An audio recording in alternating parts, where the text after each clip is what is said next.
So this is a little bit of a problematic story. We're heading into that time of the year, right? Mosquitoes, flies, black flies, depending on where you happen to be. And then to read a headline that says, mosquitoes may be smarter than we thought when it comes to DEET. So that's the repellent you'd be applying to keep them, of course, away from you. This poses a problem. Let's try to find out more. Claudio Lazzari is a professor at the University of Tours in France, and he's lead investigator on this study. He's on the line. Professor, thanks so much for coming on. As I said, it's a little disconcerting to read that, first of all, mosquitoes may be smarter than we thought. So let's kind of qualify that. What does that mean exactly? Hi, Aaron. Thank you for having me. It means that mosquitoes are not simple robots that react in a fixed manner to the information that they receive from the environment. They can change the behavior according to the situation. And in the particular case of our study using DEET, mosquitoes can associate DEET with a successful blood meal and then change the normal behavior, which is fly away, to be attracted to DEET. Great. So we have an insect repellent that it turns out actually attracts mosquitoes. Yes, under very Perfect. But under very specific conditions. Specific in what sense? How? In the laboratory, we can present the mosquitoes, DEET and blood in a very particular way to induce them to learn that they appear together. So after 4 repetitions of presenting both things together, they learn that DEET is a predictor of blood.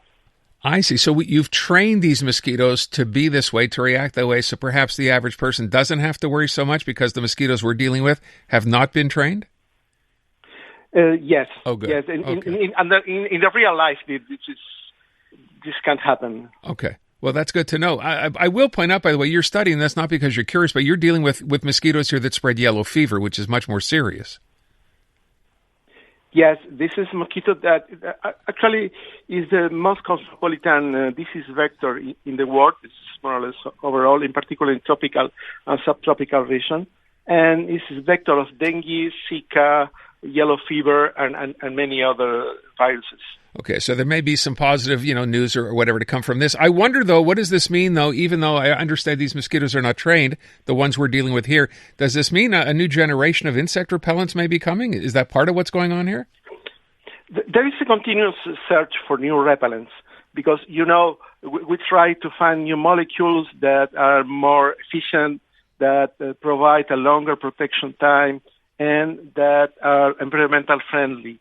What we use now are either natural products coming from, for instance, for different plants that do not provide a long protection.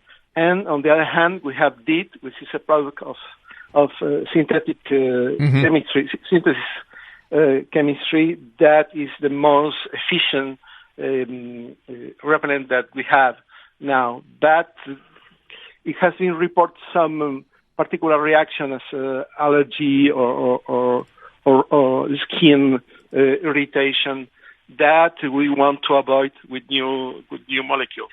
Okay, we don't now. Obviously, these things evolve over time. The idea of DEET, which we were told is probably the best thing to use, doesn't mean you should stop using it now, though, necessarily, right? It's still going to be effective. Yes. Okay. It will be effective, but by the moment, is the best repellent we have. It provides the longest protection time. Yes. I read something as well that if you actually use it on clothing as well, over time it wears off, right?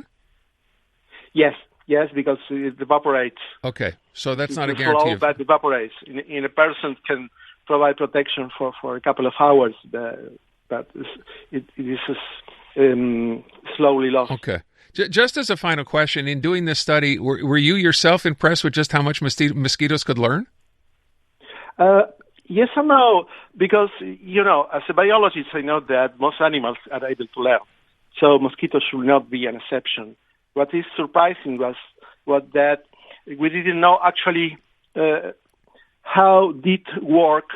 There are different theories, different hypotheses about the effect of DEET on mosquitoes. And it was a surprise to find that we can really switch the biological value for mosquitoes of DEET from something that make them go away to attract them. This is a real inversion of the behavior. Yeah, it certainly is. Professor, I want to thank you so much for the time. I appreciate it. You're welcome. So there you go. We put on DEET to keep them away. Now we're finding out, hey, DEET. Yeah, I like that.